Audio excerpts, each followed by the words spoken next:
No, it was something that scroll over on Twitter, and it's some woman with this giant silver mustache. Yeah. Woo. Ooh.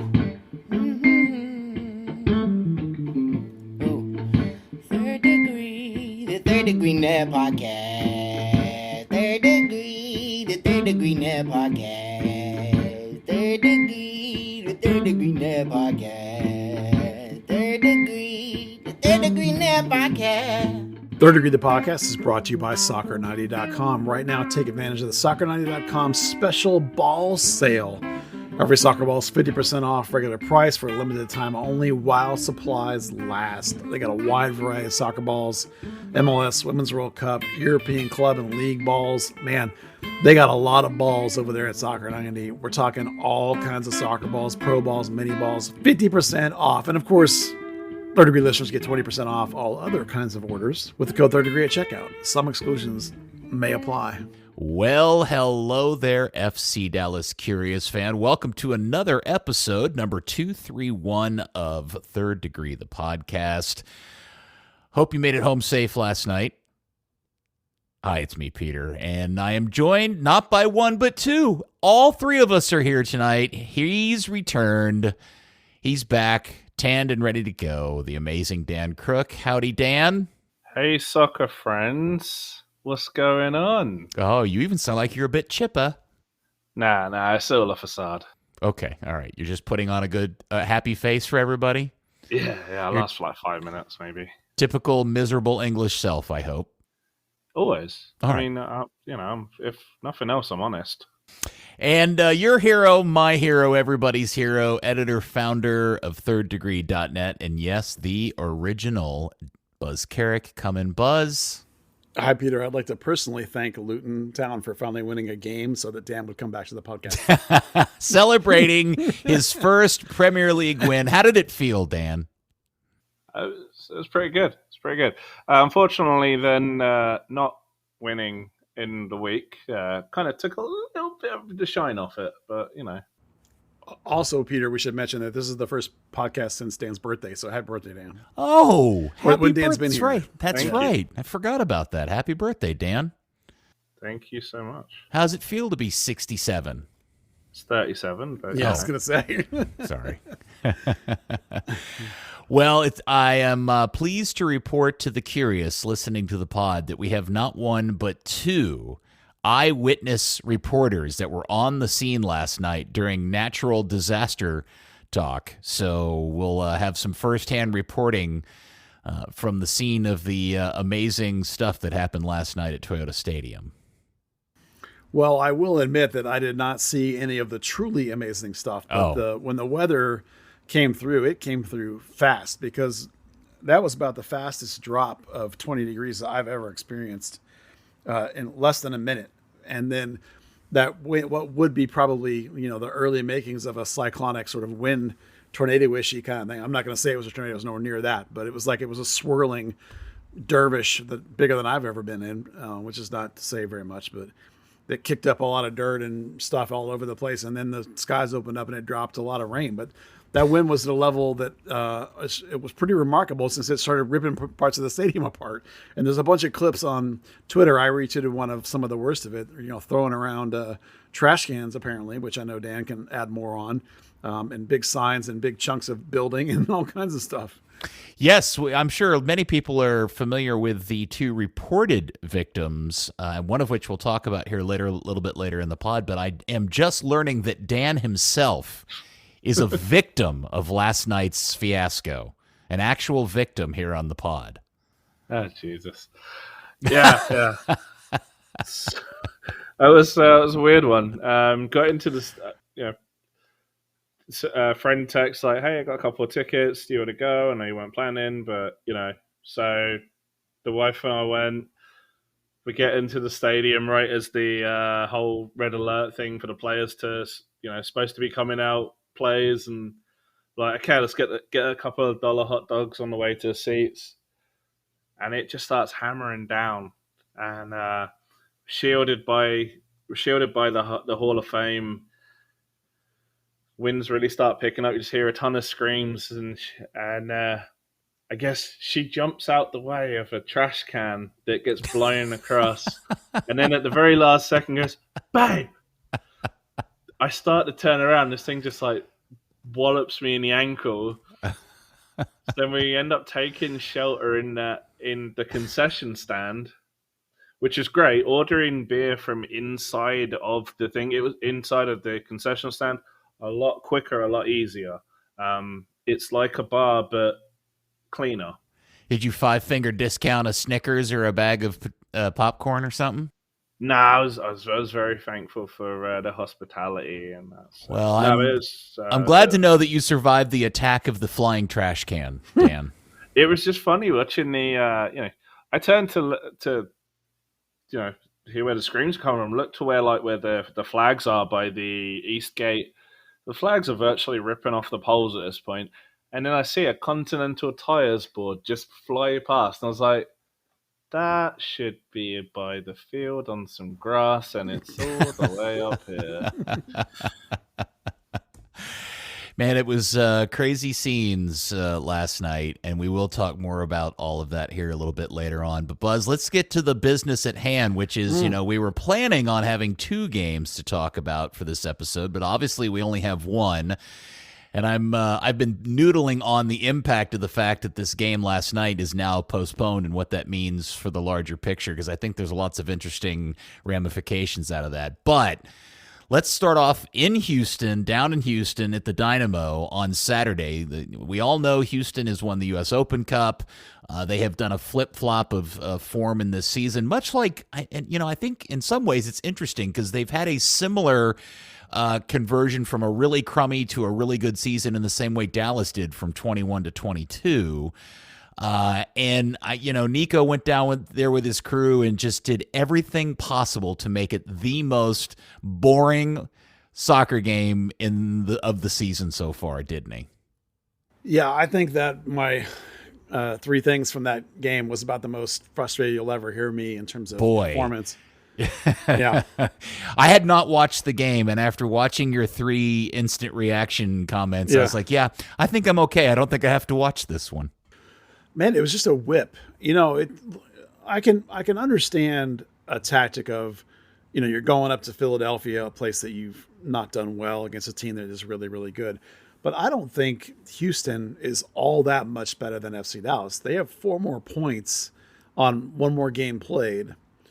Those teams are all not separated by that much, in my opinion. They would have just won the Open Cup right before Dallas played them. So they're going to come off a little bit of a hangover on that. They were clearly going to rotate a couple of guys. That's what everyone was talking about. I think it was pretty obvious that was going to happen. I don't think that going to Houston is necessarily a place that you've really struggled and that you need to go down there with like this incredible grinded out sort of philosophy. And in particular, what drives me crazy about this game is that they use the 3-4-3 again, which is a formation that Dallas does not play properly, not because I'm sure coach doesn't want it to be played properly, but because the wings don't perform it properly. And you end up with, and I think part of it, I should say this too, I think part of the reasons why they don't play it properly is that this particular coach, based on my observation of his tactics, does not like his outside backs or wing backs or whatever they are to be the total width of the team. He doesn't want them running end to end. He wants them to maintain this defensive shape. Often, basically, it's a 5-back, basically, often, instead of a 3-back. But that means that in order to have that be the case, in order to maintain that stability, you have to have your wings play wide. Well, in a 3-4-3, when you do that, you've abandoned the middle. And your 2 men in the middle just get absolutely overrun by everybody. And that happens every time they play this formation. So particularly, in my opinion, when you're playing against Houston, who has a very, very good midfield group with Hector Herrera and Coco Carrick, who didn't play in this game. They rotated him out. But their 6 is it Victor, I think, is their 6. I don't remember the exact names of some of these guys, but they have a very quality central midfield. And Dallas basically abandoned the midfield. This was the worst possession we've seen. It's the second worst possession on the year. I remember looking that up. It's 37%, and it resulted in 4 total shots, only 2 on goal, which I think was probably a combination of like the second least amount of shots all year and probably the least amount of shots on goal all year. Effectively, they had 0 chance to score in this game and therefore 0 chance to win this game. So to me, that tactic is ridiculous. Now I know it's late in the season. I know they're trying to grind out points. I know they're trying to get every measly point they can, but I don't think that Houston needs to be treated as if they're LAFC or Miami with Messi. This formation, this tactic to me took the team out of any chance to win. And in particular, what I don't understand is why are you moving Alan Velasco out of the middle after it was clearly demonstrated over the middle 2 months of the season that this team's at its best when Alan's playing that 10 sort of role underneath, and how much better they were in that shape. Now, all of a sudden, we've watched the team completely abandon that and put him back on the wing again. And so there's lots of things happening in the last couple of games that I don't understand at all. And the worst part for me, of course, is that because they've been playing every Wednesday, I haven't been to training in a month now because the schedules don't allow me to do it. Practice isn't open. And so I don't really have any answers for some of this stuff. I'm just mystified by what's happening in the last game or two. I get the sense, and my frustration and my comments about how boring this team is, I understand that he's doing what he thinks he needs to do to get this team to the playoffs. But what I'm curious of is what is he going to do when he gets to let's just assume they get there. How far does this go? Does this mean as soon as you get to the knockout game, if they qualify 8th or 9th, that they continue to play this? Probably. I mean, listen, I will give them a certain amount of credit here because they went, so far they're undefeated in this 7 games in 22 stretch. Now, they haven't won, but they also haven't lost. Right. So also for the entire month of September, they did not lose a game. They had 5 draws and 1 win. So there is a school of thought that tactic is kind of working in a way, I guess. But I think that just tying like all these games isn't enough. It's the failure to win home games is particularly egregious. And if you go back to the Crew, who are the best offensive team in the league, I can sort of buy that tactic. That's what you want to do is like try and shut down their offense. But it didn't really give you, again, much of a chance to win games. At some point, you got to win games. Now, that brings you to the playoffs question. Do they continue to do the same thing? Probably, honestly, they do. Because there really isn't a lot of people on this team that can score goals other than Jesus Ferreira. Yeah. And he's in a drought. There's no question about that. He's stagnant since he got back other than the RSL breakout game. So I'm sure the philosophy probably has devolved to the point where it's like, we're going to try and kill as much of the play as possible, keep it 0-0, and hope Jesus can do something magical and steal the game. That's what I see. That's what it looks like to me. And I don't know why you wouldn't continue to that if you don't feel like you have anybody else that can score. Dan, did you happen to watch this game? Saw about 30 minutes of it. Thankfully, that was all. I did just go back and watch a couple of highlights, and I definitely didn't miss anything. It's funny. I was kind of figured, let me take a look at stats. And Buzz talking about, you don't have chances, you're not gonna win the game. Their XG was the lowest. It's the lowest in 4 years, 0.3.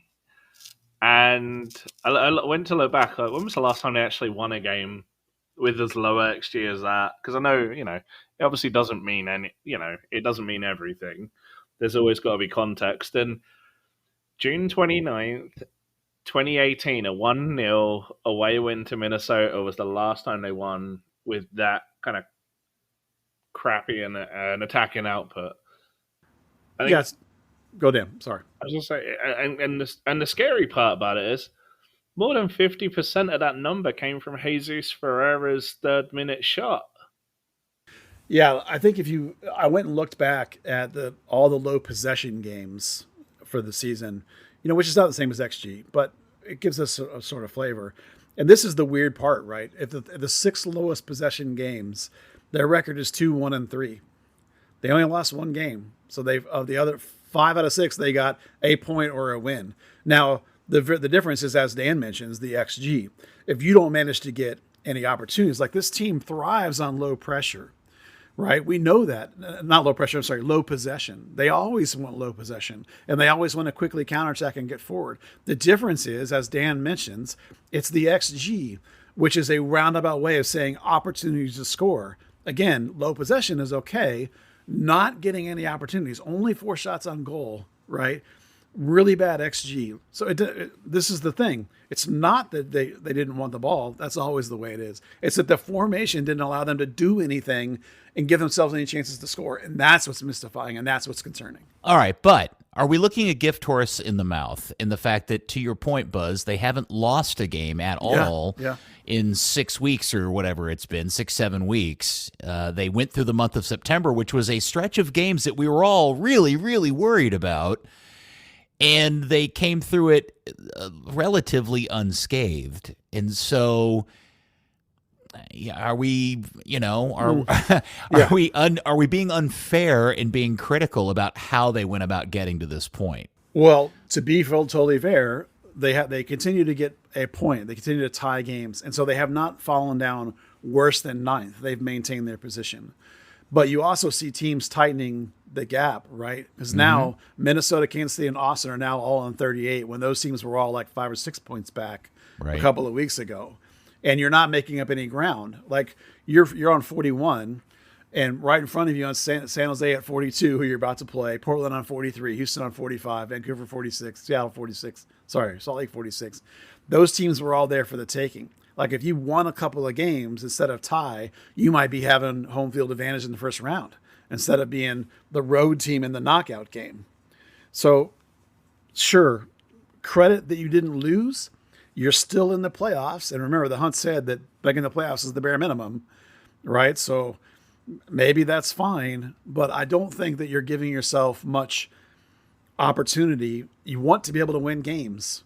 You need to be able to win games, because even if you limp in on ties, if you can't win a game, you're not going anywhere. So, at some point, what's the point? At some point, you got to try and win. And that's where I begin to see worry, because I see tactics being laid out that to me don't look like they're trying to win. They look like they're trying to tie. And trying not to lose. Trying not to lose, which is totally fair. I get it. And maybe if it gets you in the playoffs, it'll be okay. But listen, again, this team's got some problems. We know it's not an MLS Cup team.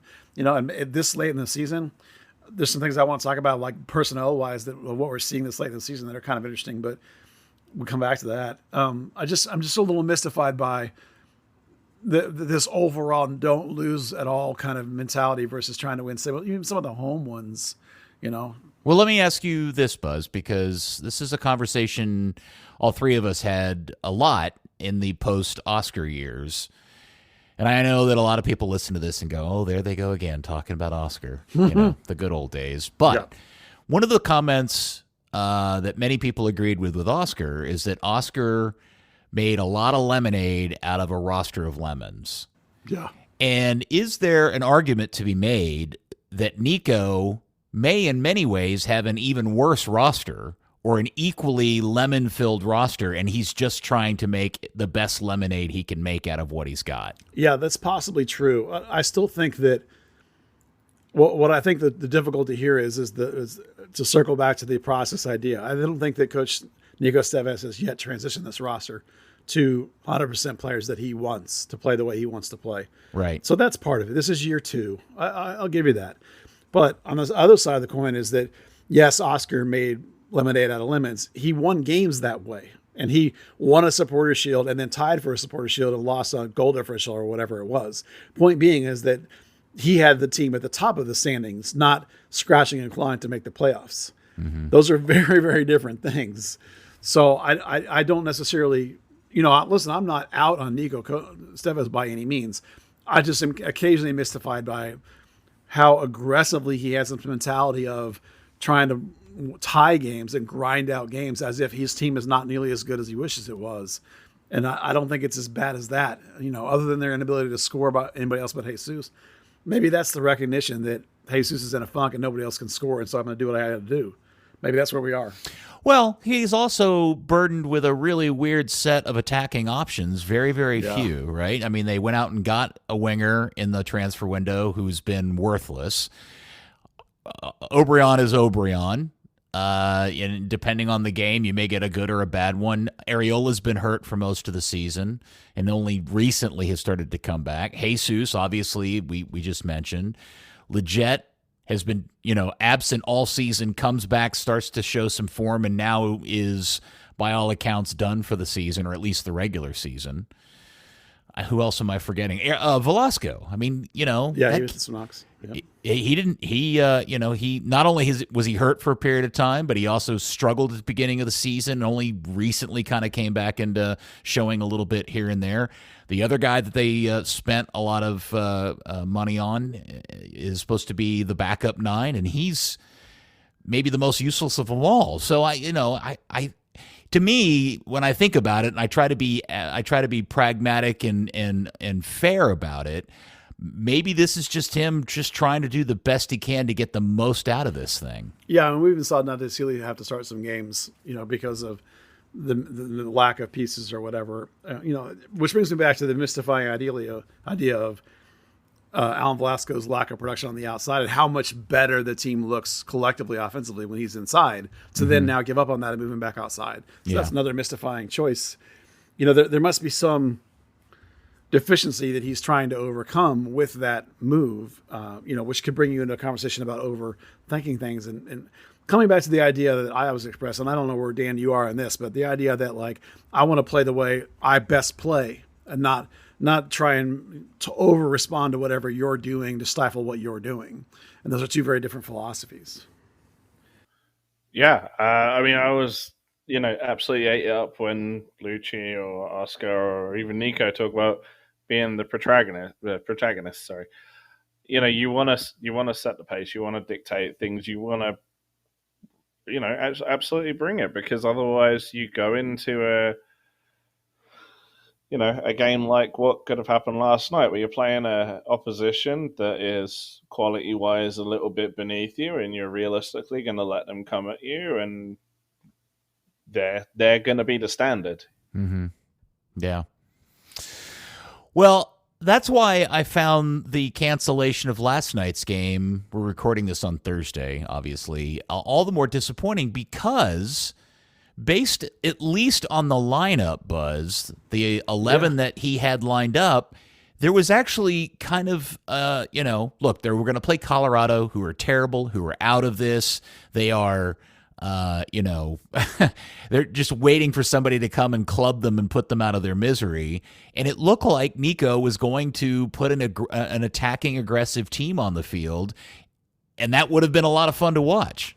Yeah, that's the weird thing, is that to go from these overly defensive, overly stagnant formations to then go to a 4-4-2 on paper, it looked like, with O'Brien up top, and then a double 8 and no 6s at all, which is, you can do that in a 4, and both Paxton and Yaramendi are ones to play a little bit deeper and have a little bit of that characteristic in them. So you probably can get away with it in that setup. But to me, that's kind of fascinating. Now, if you take that on paper lineup and you rotate it, you can easily rotate it to where Velasco's a winger instead of being, a wide midfielder. Or same thing with O'Brien rotating up and being, Arriola rotating up and being a winger. You can see ways that thing can shift. Maybe Velasco shifts into the middle and it's a 4-2-3-1 instead. But for this coach, they tried it on, I can't remember which game it was. They did this through substituting. They ended up in this formation, this double 8 formation, for like a 20-minute stretch. And to see them line up to start that way is absolutely fascinating to me. For this coach of all coaches, who to me is rigidly defensive in shape and formation, to want to try a double 8 look without a 6 at all is, oh man, I was actually really excited for this game. I really wanted to see it because of that idea. Because if you could figure out how to do it with Paxton and Yaramendi going forward as and have a double 8 and not have to be over reliant on Facundo and Frazier, that would be outstanding. Yeah, there was a lot of different possibilities out of the formation. I mean, hell, I could have seen them flipping into kind of a diamond midfield with Ilara sitting a little behind, Paxton playing, or a box. I mean, there's all kinds of things that we may have gotten last night that we didn't. Who were the two starting backs last night? I forgot. Starting center backs. Center backs with Terafari and Ibiaga. We should talk about that too. Yeah. Okay. Go ahead. Yeah, because since the game, Martinez had that knock. I want to say it was either the Nash game or the Philly game. I don't remember which one it was. He had to sub out at surprisingly, it looked like he was supposed to go the 75th minute, and they had to emergency sub him out. And I can't remember who they brought in. It might have been Nate Sealy. I don't remember who it was. Since that, that moment, the Martinez triple center back rotation has stopped. It's been Ibiaga and Tafari every time since then. And we even talked about it on the podcast, like, oh, that's what it should be. And sure enough, it has been. So I think it says something that since that moment, we've not seen Martinez start. And now we've seen a game with no Facundo Quignon. And there's been less and less reliance on those two guys down the stretch. And I think that says something. I think those are two guys whose contracts are coming up, and maybe late in this season, as pressure mounts, coaches tend to lean towards more and more and more to guys that they trust. You see less and less rotation. You see less and less of these guys getting a game here, a game there. You see more and more reliance on who can I absolutely, positively 100% count on. Mm-hmm. And I think it raises a couple of red flags. Maybe something that we probably were already anticipating, but it's always interesting.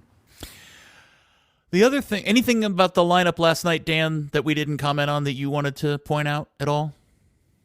No. Unless you're still concussed from the trash can? Ankle concussed, yeah. No, I got to be honest, I didn't even look at the lineup until like 9 o'clock. When there was that first hint of, maybe we'll get a game tonight, I was like, oh yeah, should probably take a look at that now. Yeah.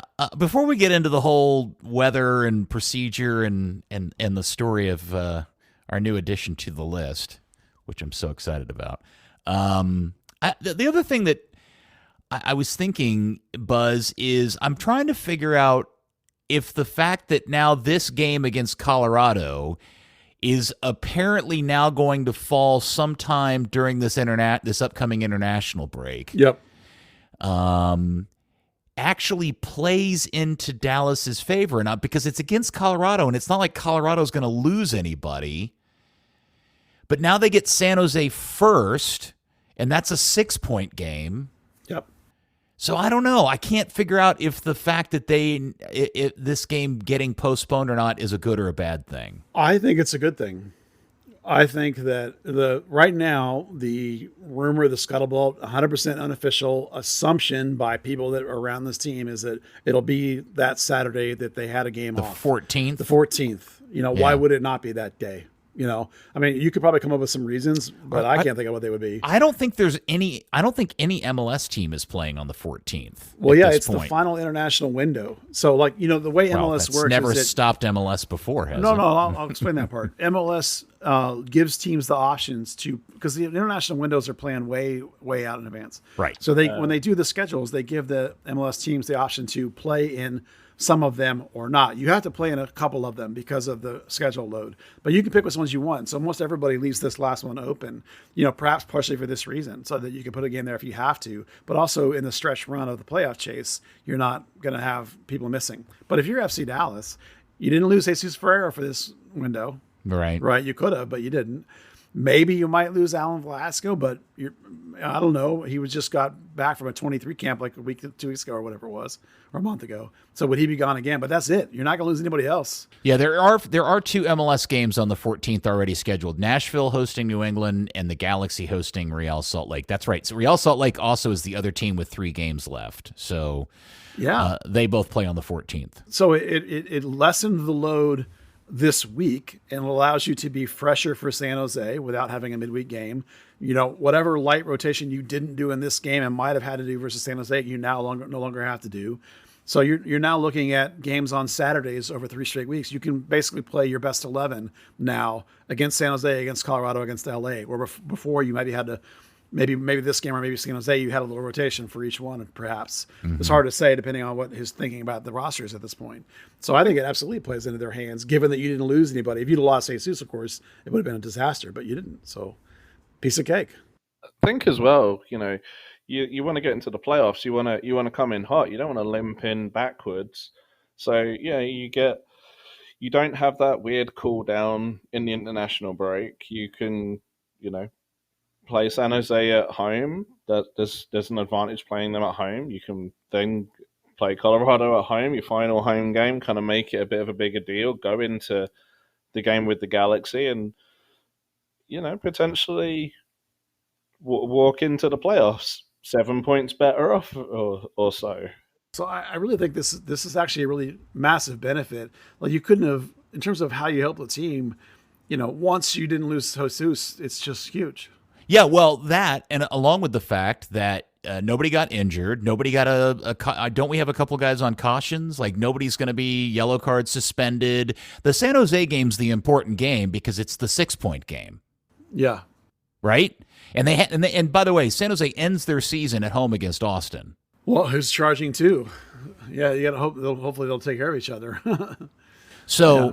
I think it does. Now that we've had this conversation, I do think this helps. I think this plays well into Dallas's situation. I don't know how many of the 3 games how many points they're gonna have to get out of the 3 games to move up, but it does feel like my initial worry was, oh no, this is really going to clog the calendar, or something is going to be negative about this postponement of the game.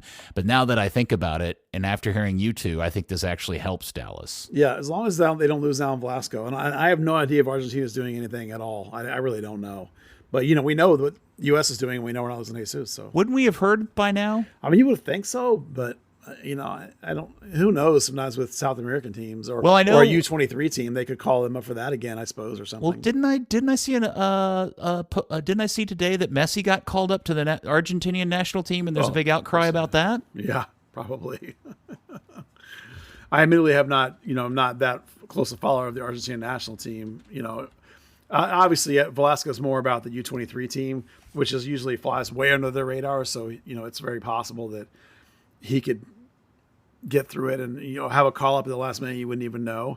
Right. It wouldn't have been until after the San Jose game. So maybe they were just sort of waiting a little bit or something, But yeah, I'm looking at news right now. And you're right that Messi's going to join Argentina.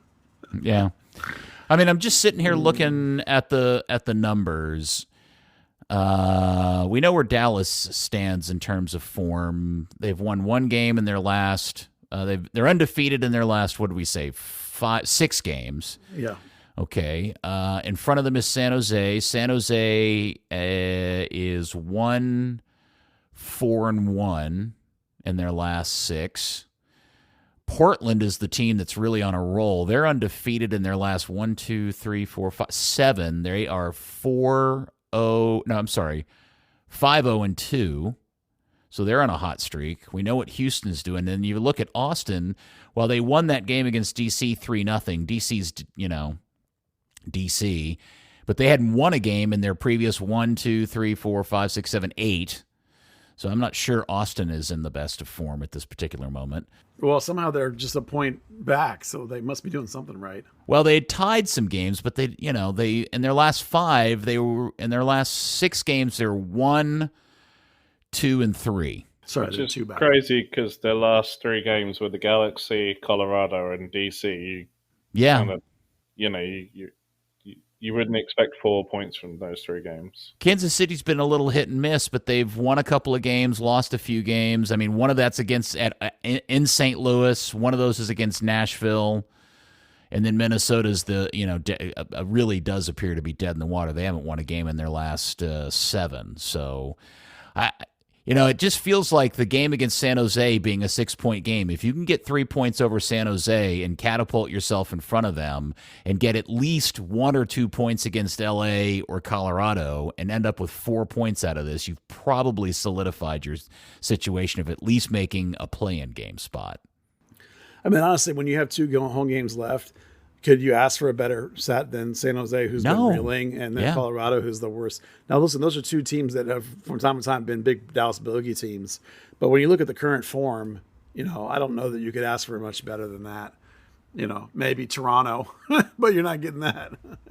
Well, if we're looking at the standings right now with Austin and Kansas City and Minnesota all sitting on 38, they each have a maximum capability of 44 points. If they were to, that's 6 points. Is that right? Is 38 and 6, 44? Yes, that's basic math, Peter.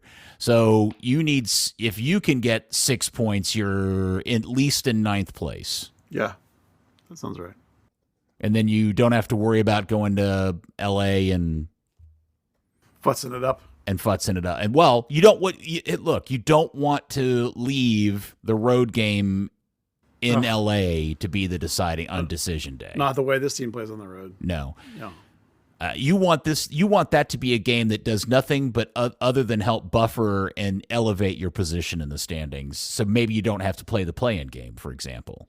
Yes. Well, I mean, ideally, you would have liked to have gotten higher up and not have the play-in game and even get a slight home field advantage. But at this point, I don't think it's very likely. They'd have to really win out in order to even have a shot at that. Because they're already 5 behind Salt Lake and Vancouver, so you would have to have both those teams stumble. There's a lot of teams stumble. I think it's almost impossible at this point. Well, keep a couple things in mind. The final game of this actually works. Decisions Day is going to be fascinating because Houston and Portland play each other in Portland on Decision Day. Right? And Portland right now is 2 points behind Houston in that 5th, 6th, and 7th spot.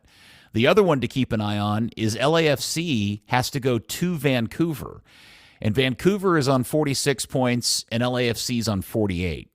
Yeah. You're only 7 points behind. That's third place. Yeah.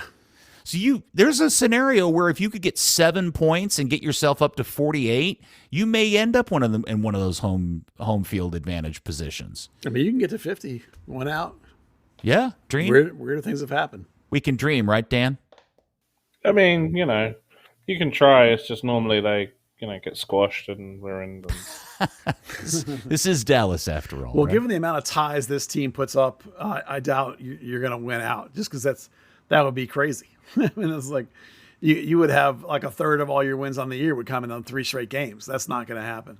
Yeah. This team doesn't win like that. They tie way too often. They keep games close. Yeah, they're just so everybody knows, right now currently they are 7 wins, 3 losses, 5 draws at Toyota Stadium. It'd be very symmetrical for them to end up with 7 wins and 7 draws by the end of the season. Yeah, if that's the way it played out. So, well, and this team loves to pull the shoot against Colorado, so that'll be a given. So. Wow, crazy stuff. All right, so San Jose is now coming to town this weekend, correct? Yeah. It'll be interesting to see what this team chooses to do, what this coach chooses to do, because now he doesn't have to rotate at all. He doesn't have to worry about any of that management. He can just go full out, best 11. Of course, he'll as he always does, he'll have some sort of tactical plan to try and deal with some aspect of San Jose's game. So you can't make any prediction about what tactics you're going to get. You have to just sort of try and analyze San Jose the best you can and see if you can come up with an 11, or an idea of the 11. But I think there's a certain amount of assumptions we can make about what's going to happen, right? We know it's going to be Paz. At this point, it's going to be Farfan, Ibiaga, Tafari, Tuamasi. That's pretty given. Jesus is going to start. If Ariola's healthy, he's going to start. If Velasco's healthy, he's going to start. The only question is, where is Velasco going to start? Is he going to start in the midfield? Is he going to start on the wing? Mendy will start no matter what. So that just leaves you some choices. Are you looking at Facundo coming back in, or are you going to try this double 8 look again? Are you looking at Velasco on the wing, or is he going to be in the midfield? If he's in the midfield, who's on the wing? Is it going to be Obrian again? Is it going to be Kamungo? If Velasco is on the wing, who's the other piece in the middle? Is it Paxton and Mendy with Facundo? So there are some choices up there that are going to be impossible to predict without doing a deeper dive into what San Jose is doing. This isn't a coach who seems to have here's my best 11, you're going to have to deal with it. That's not what he does. At least not this season he doesn't, or last season either that I can remember. I mean, I wish that it was that way, but it isn't. So we're going to be left, try, and maybe we'll learn some things over this last 2 games, because when you don't have any midweek games, you should be able to line up your best 11, bang, bang, bang, 3 games in a row. And we probably won't see that. And this, Buzz, is ironically where the postponement of last night actually helps Dallas, because now instead of having a midweek game stuffed right up in front against the critical game against San Jose, now they didn't have to play. They get to play San Jose on a week's rest, just like San Jose is on Saturday night, and then they get a full other week off before they have to play Colorado. So this actually, in weird ways, other than Dan's ankle and the 2 other people at the game in the drama of all of that, this actually worked out in everybody's favor. We all just had to suffer a bit for it.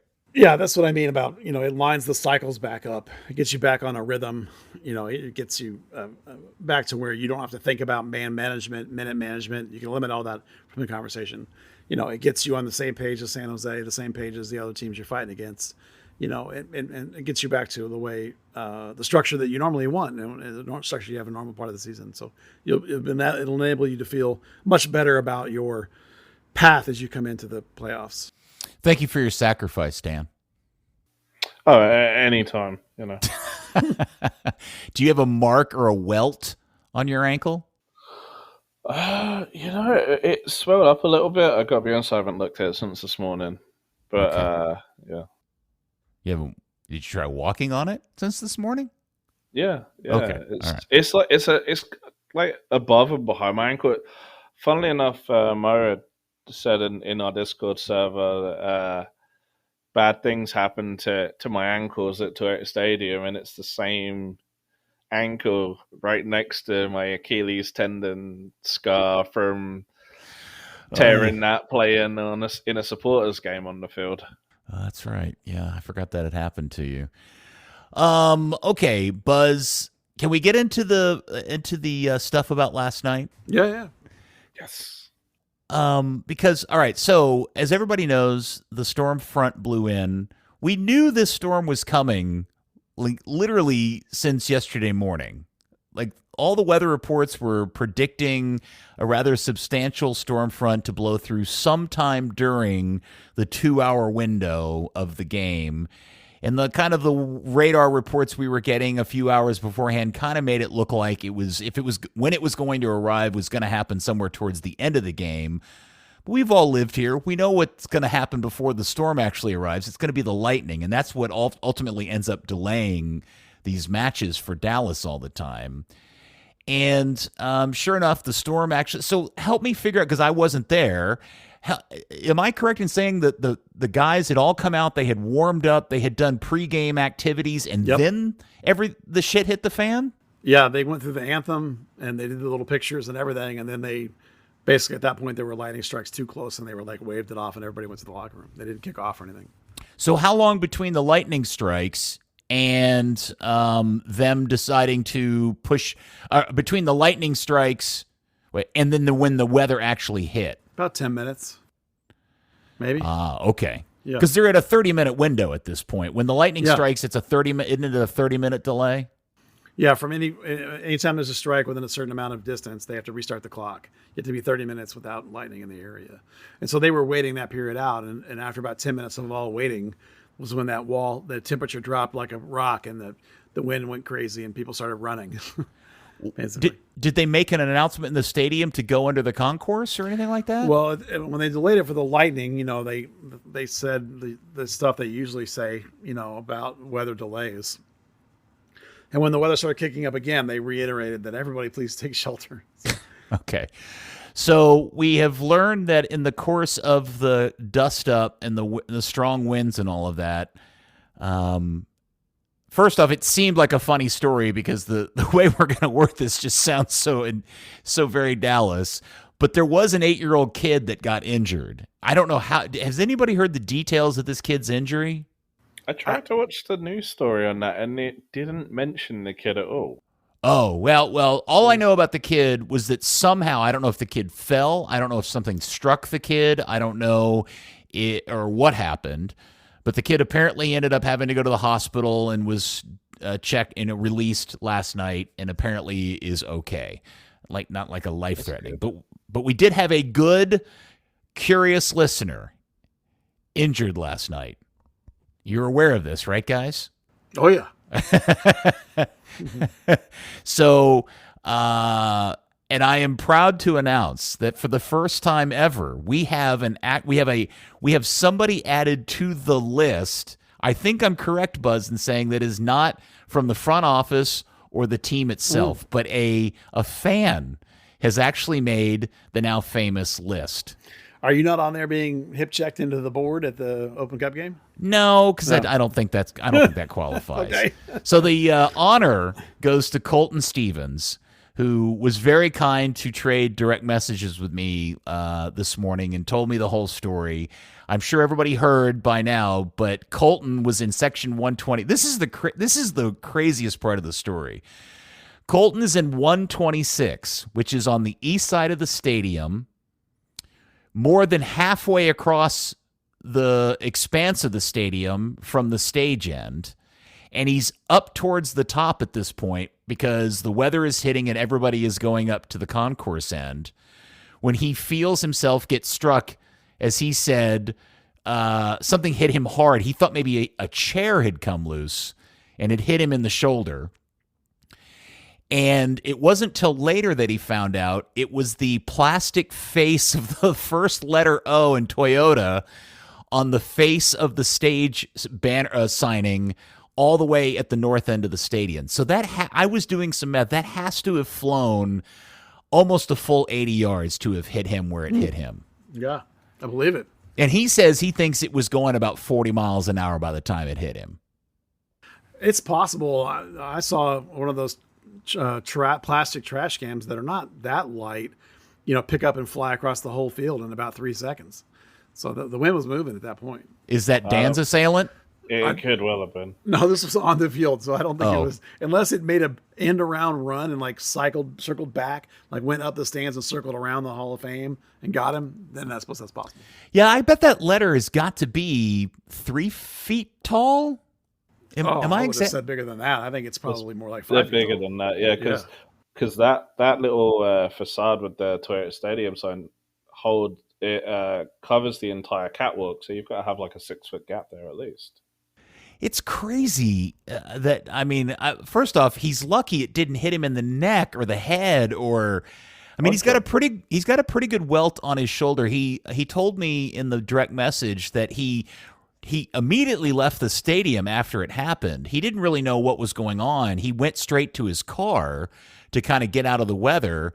But then when he got in the car, he realized his shoulder hurt so badly. He went back into the stadium and found the paramedics, and they gave him a check. They checked him out, told him he was okay, and if he needed to go to if it got worse the next day, to go to an urgent care center or something like that. Okay. So there is a picture of him, Fox 4 put up, of him actually holding a fragment of the sign of the letter O, and he's you can see the inside and outside edge of the of part of the O, and there's a good foot there. So the total size of that O is probably 5 to 6 feet. Yeah, it shattered. He said it shattered when it hit him in the shoulder, and he's got a pretty good-sized welt on his shoulder. That picture of him with his shirt off made the rounds last night. And then, of course, within 30 minutes after they officially announced the cancellation of the game, I think it was Fox 4 was doing tweets and stuff about the bad weather and people getting injured at a FC Dallas game. And I could just see the front office completely freaking out in that particular moment, because now it's not just the cancellation of the game, but now there's injuries from the moment. And yeah, so Colton, congratulations. Your crazy happening is now part of FC Dallas legend and myth. There's a video of the O flying. Is there? There is. Oh, I haven't seen it. You'll have to put that in our group chat, please, sir. I've not seen that. It's actually the Fox 4 story. I guess they managed to get hold of a video where you can see parts of the O just coming towards them. Yeah. That's terrifying. I got a copy of a picture of the O without the lens piece that flew off, and I included that in the addition to the list, along with a graphic of kind of showing where he was standing versus where it flew from. It's a crazy distance. He's so lucky he didn't get hurt worse. Yeah. It's amazing there wasn't like a serious injury period.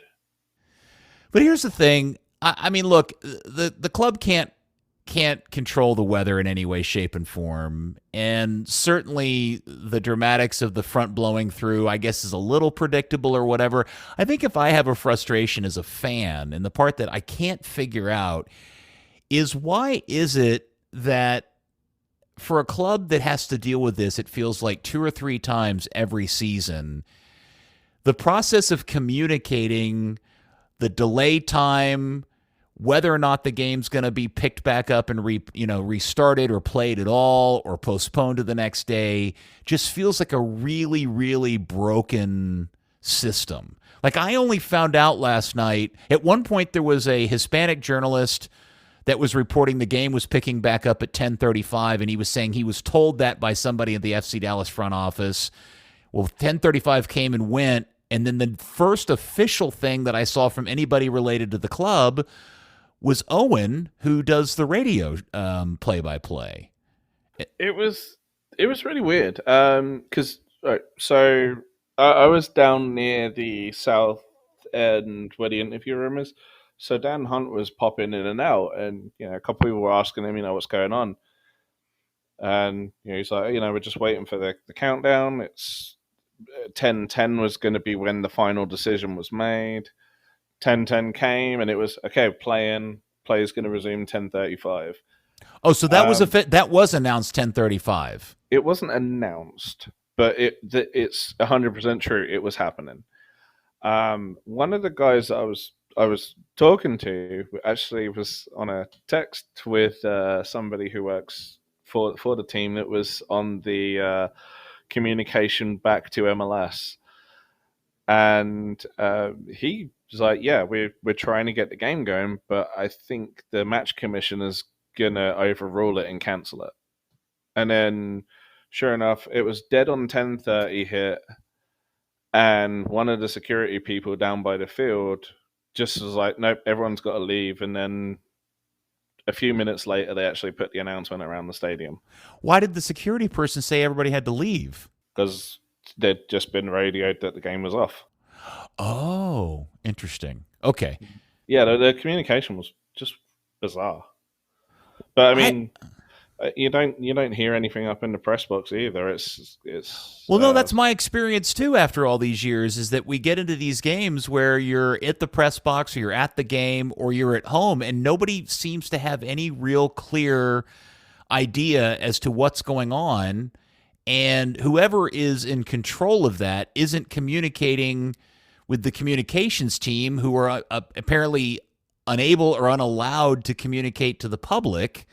I don't know. It just feels like because this happens so often, there should be a very clear plan as to how this should go down. But maybe I'm completely talking out of my ass and I don't know what I'm talking about. No, you're 100% right. And it's something that should be led by the league too, especially, you've got a lot of parties who have a say in it, right? Apple TV is now going to have a say. The league's going to have a say. Both teams are going to have a say. The referee's going to have a say. Potentially, police/fire for public safety is going to have a say. But well, it just feels like to me that every 15 minutes, somebody should get on social media and say the status of the game is this, right? Yeah, I mean, it's funny. Some of the times you're up in the press box, and one of the guys will get a text like, "Okay, warm ups in 20 minutes," and then you're like, "Oh, great, yeah." Lightning flash hits. So it's hard because that countdown resets so frequently. Yeah, it would be great if there was even if it was an update, there is no update. Right. Yeah. Because it was just weird because we got so late into the night. At one point, I saw Buzz tweet out that he was leaving the stadium, and I thought, well, if Buzz is leaving, this thing's definitely not getting started. And then I saw the tweet from the Spanish station reporter saying the game was starting at 10:35, and I think, man, Buzz is going to be pissed because he just left 10 minutes ago.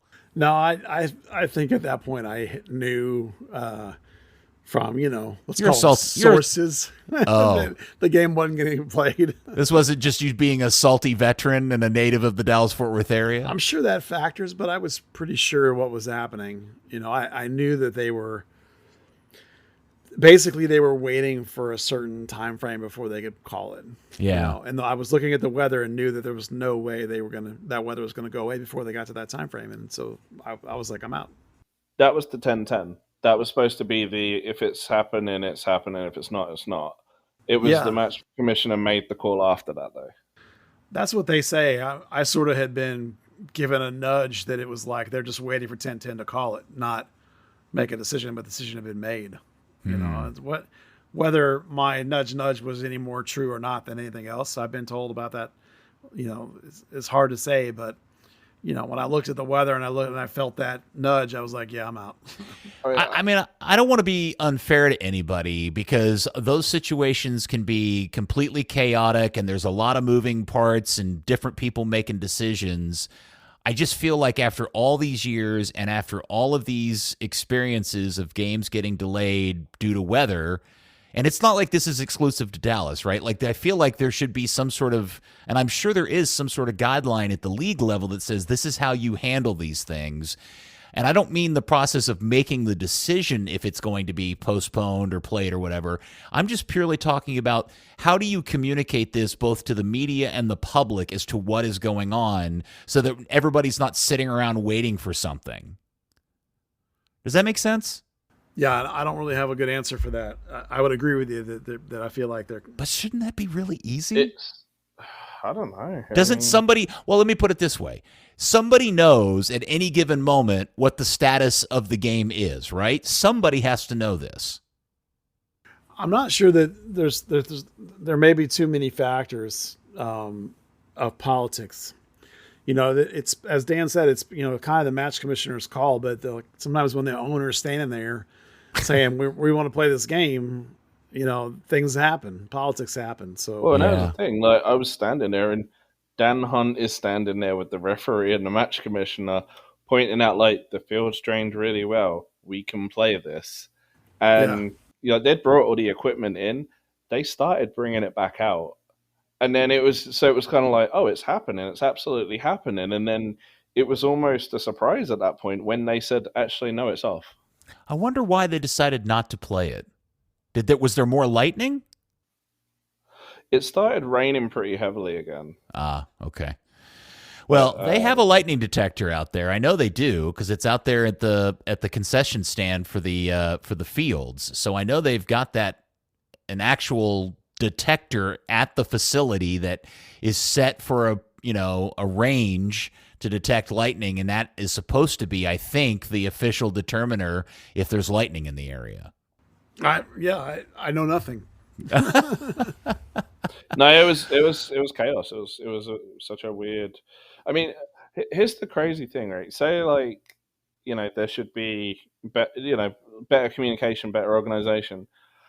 Cast your mind back a few years ago when there was that delay against, I want to say it was Houston, and the stadium. Oh no, sorry, it was the Toronto game. When there was that 3-hour weather delay and we finished at like 5 to 1 in the morning. Yeah. They told people to go to their cars because there was no stadium evacuation plan. There was no plan in case of weather or anything. So people were trying to like go to the ops tunnel and they were like, no, you have to go to your car. Like, we have no plan. We cannot do anything for you. Yeah, that's the problem that I have about last night is what happened with the weather, while they have no control over it, was largely pretty predictable. Like, I feel like we've all lived here long enough to know in the fall when you see that line of storms coming, it's not gonna be a gentle sprinkle. It's gonna be a violent couple of minutes of wind and storm and lightning. And it just feels like the fact that they allowed the game to get so close to be played, even that decision, I'm curious about. Like, who made that decision? But I don't know. It just seems very weird to me. It's hard, right? Because if you think about games, and this is Europe, right? This is geographically smaller scale. If you're going to call a game off, you call a game off before the team leaves to go to the ground. So, if that means in winter you're playing a team who's halfway across the country, the pitch inspection is done the day before. Makes sense. When they get on a bus or on a plane. Colorado's in town. They've probably been in town, since the previous day. You can't do anything like a pitch inspection because it's an atmospheric thing that may or may not happen close to kickoff. So the process of calling the games off, you're 100% right that they have to figure out better, because Frisco isn't the only place that's faced with severe lightning storms half the time. Well, no, that's the part that I'm confused by, because if I remember last night looking at the radar, it wasn't like it was 5 minutes before the game started that the line of storms blew up. It was, you could see it coming long before they probably even came out for pregame warmups. Yeah, like and Monday. That's why. Well, yes, but I mean, but at some point, from a meteorological standpoint, and I know Mark Followell is he's the one that's got a kind of a degree in this, is you can do the math and figure out when the storm's going to arrive. Like, you know how fast it's traveling, you know how fast how far away it is at that particular moment, and it was at like 6:30, 6:45. I was like, yeah, there's no way this game's kicking off. This is happening faster than even I thought it was going to. Because initially, based on early weather reports, the line wasn't supposed to pass through until after 8 o'clock, somewhere between 8 and 9 o'clock. And so when it started showing up that it was going to arrive somewhere closer to 7:30, I thought, man, this game's never even going to happen. So when I found out that they were out warming up and there were pregame activities going on, I thought, that's really, really weird. I don't know, man. I don't know. I wish I understood the whole process of how that decision-making thing's going on. I'm sure somebody's listening to this and punching their dashboard, yelling at us to shut up because we don't know what we're talking about. But it does feel like a very broken system where nobody has a real plan. I guess it's hard because you've got to figure out, like, actually, that, you know, fitting the game in. There were little gaps in there, so that period, I guess, after the main storm, there was like this, you know, when you looked at the radar, there was this huge hole. Donut hole, yeah. And the stadium was right in the middle of it, and it's kind of just, how long does that last? Is there a window to play, or is it just a case of get home while you still can? Well, probably with the whole game to be played, they've never felt like they had a big enough window. Because you don't want to end up with a split game again like we had against St. Louis, you know. No, it just felt like they should have just canceled the game before they let anybody come out to do warm-ups. On Monday. Yeah, well, yeah. Maybe that's a little too... And I felt like we were talking about it from Monday on. I mean... What, the weather? Yeah, that it was going to get canceled. Yes. Or a weather delay. Yeah, well, you know, it is Texas after all. You never know exactly what's going to happen. But I do feel like at least an hour prior to the game, it was pretty clear that it was going to be a bit of a crummy situation. I will admit to being very naive because I just believed that my phone said it had an 87% chance of rain. I was like, it can't be that bad if it's only 87%. I'll just take a rain jacket. I'll be good. You're telling me there's a chance. Yeah. All right, enough of that. Yeah. Real quick, a couple of notes before we end up.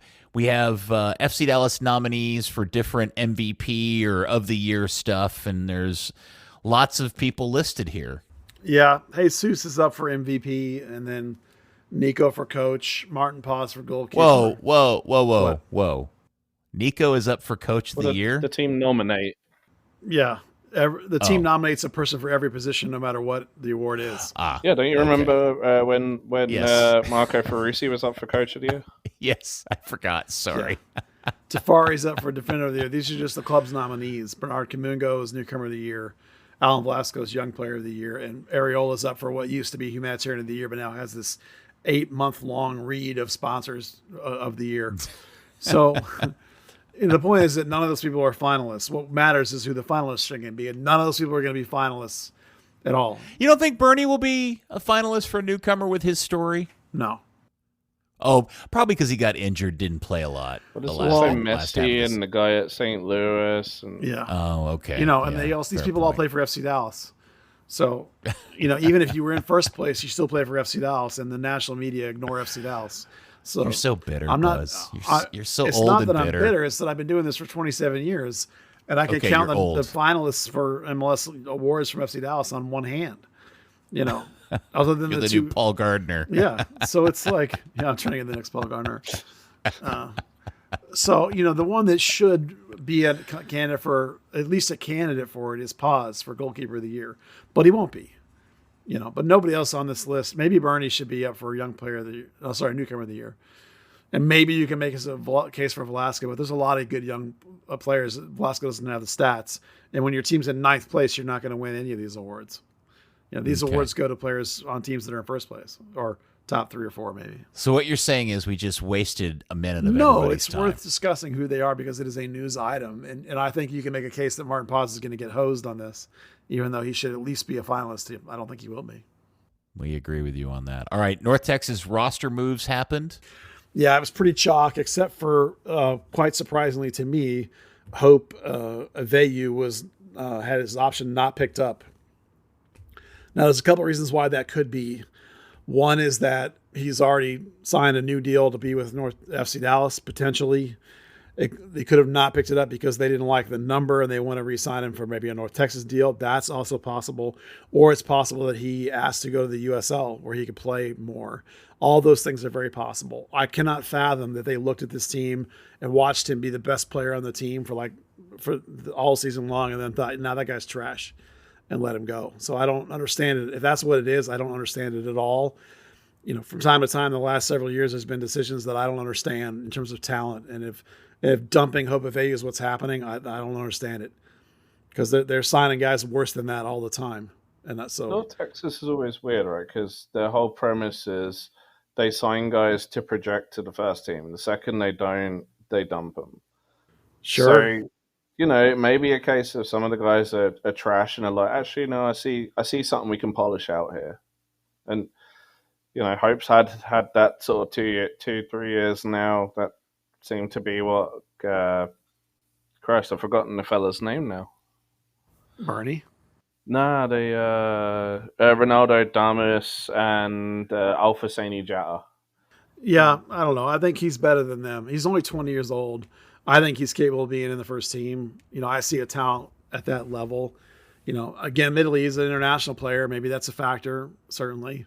And like I said, there are reasons why they might have declined it. They have to do with the technicalities of whatever's next for the kid. But, if the answer is they're just letting him walk, I don't.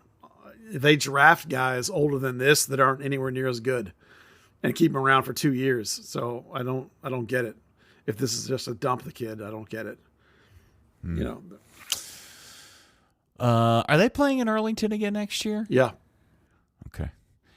And then let's see, Dan, Open Cup qualifying here locally has been taking place? Yeah, I went out to see 4OSC, which is Michel's team that he coaches, play against 1015 FC, which was actually Zach Lloyd's team.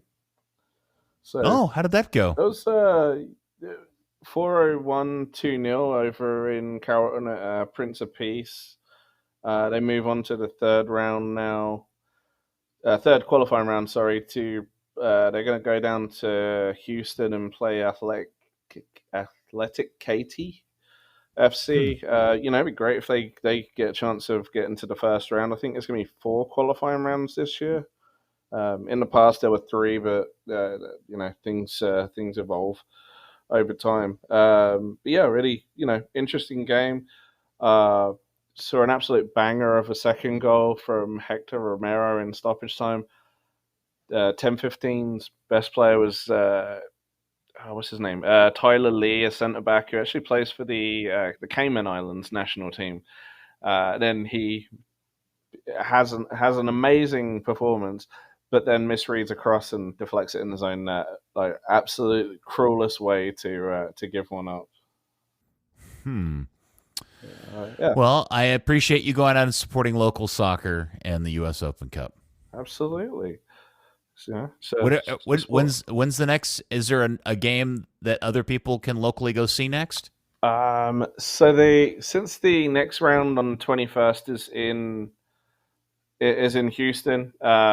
Locally, those 2 teams, 10-15 and 4 both play UPSL. They were actually due to have a rematch on the 21st, but now 4 is going to be a little busy with other stuff. 4 is top of that league. They're actually the only team that's beaten the FC Dallas Youth, the academy team so far. I think they kind of caught them on a bad week on the first week of the season. So the 19's had a red card too. That didn't help. Related to Open Cup talk, I get an opportunity to throw in very quickly 2 references. 1, the wonderful Third Degree Discord, which I enjoy very much. And 2, Kit Talk. Did you guys see this kick-ass team from Seattle called Sharktopus? Yes. Yeah, that was me. Sharktopus FC? Huh? That was me to put it in there.